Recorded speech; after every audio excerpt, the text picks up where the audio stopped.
Alors mon parcours musical, j'ai beaucoup de mal à savoir quand j'ai commencé à faire de la musique. Parce que dans mon enfance, dans mon adolescence, je me rappelle que je chantais déjà, avant d'écrire des chansons, je chantais les chansons des autres.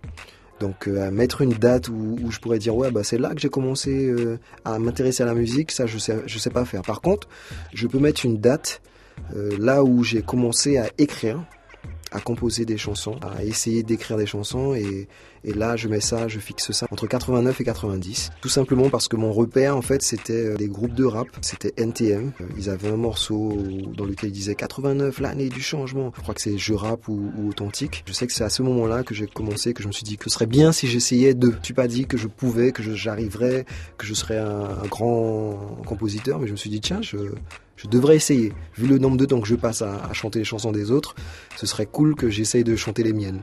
89 jusqu'à aujourd'hui, j'ai gravi les étapes. En fait, mon parcours musical n'est pas le parcours musical d'un jeune qui commencerait aujourd'hui parce que les moyens étaient différents. Moi, je suis de la génération des Walkman, je sais pas, les générations iPod et tout ça. Et c'est vrai que nous, on n'avait pas les mêmes facilités qu'un jeune aurait aujourd'hui pour commencer la musique. On a travaillé sur beatbox. Je sais pas si ça vous rappelle quelque chose. Les gens qui faisaient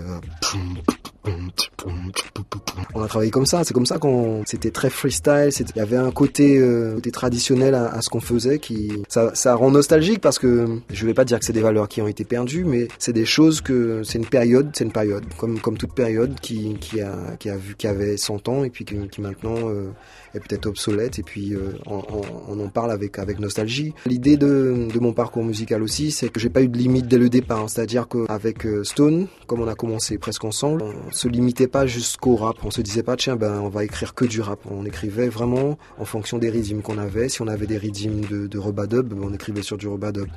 Si on avait des rythmes de reggae, on écrivait sur du reggae. Si on avait des rythmes c'était même pas du dancehall, c'était du ragamuffin. Si on avait des rythmes de ragamuffin, on écrivait sur du ragamuffin. Donc nous on était des précurseurs parce qu'on faisait quelque chose sans se poser de questions, quoi. On vivait un mouvement qu'on aimait parce qu'on voulait apporter notre pierre à l'édifice au mouvement au double H, au hip-hop.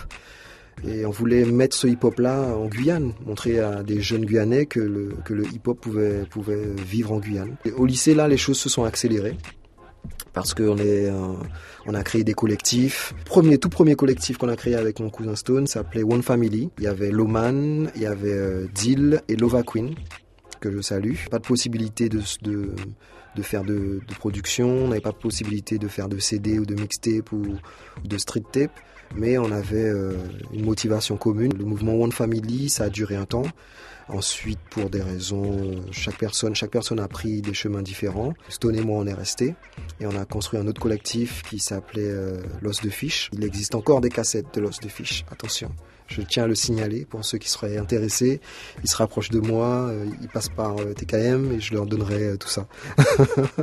Pour dire que L'Os de Fiche, c'était encore un autre concept avec toujours Stone, avec de nouveaux participants, avec Sista Nina, qui faisait du rap. Une fois qu'on a fini avec L'Os de Fiche, du moins qu'on a fini, on a fait ma première production, c'est le Bidim Ridim. La première compilation rap, reggae, dancehall en Guyane, c'est le Bidim Ridim, sur lequel j'ai posé un morceau qui s'appelait Au fond, ma bagage qui chouite. Il y a des gens qui me demandent encore de chanter ça dans la rue. Alors s'il vous plaît, quand vous me croisez, je peux vous donner le morceau. Donc je vous laisse un mail avec mes coordonnées, je vous envoie le morceau par mail, et ne me demandez pas de le chanter en pleine rue s'il vous plaît. 97, c'est le départ pour moi dans l'Hexagone pour les études. Donc le collectif a été mis en stand-by. Moi j'étais dans les études, donc ce que j'ai profité de faire, c'était faire mes premiers pas dans l'univers sound system. Donc à Orléans, j'ai intégré un sound system qui s'appelle le Smile Jamaica. Et moi, ça m'a permis d'affronter un public reggae pour la première fois, de vraiment être dans un univers reggae à 100%. Parce qu'avant d'arriver dans l'Hexagone, je sillonnais entre différents univers. Donc après, en 2003, retour en Guyane, on repart encore sur un autre collectif avec Stone, Mr. Stone. Voilà Stone.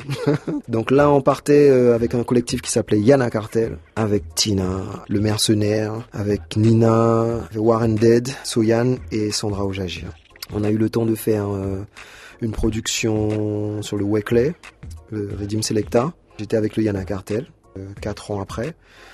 C'est l'aventure sous le soleil de Yana, avec le SAS-Prod. Donc j'ai intégré le SAS-Prod.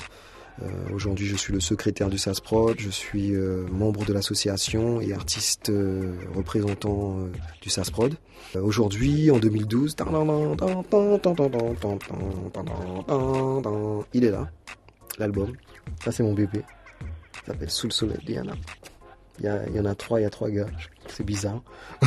Il y a 3 routes d'Adi.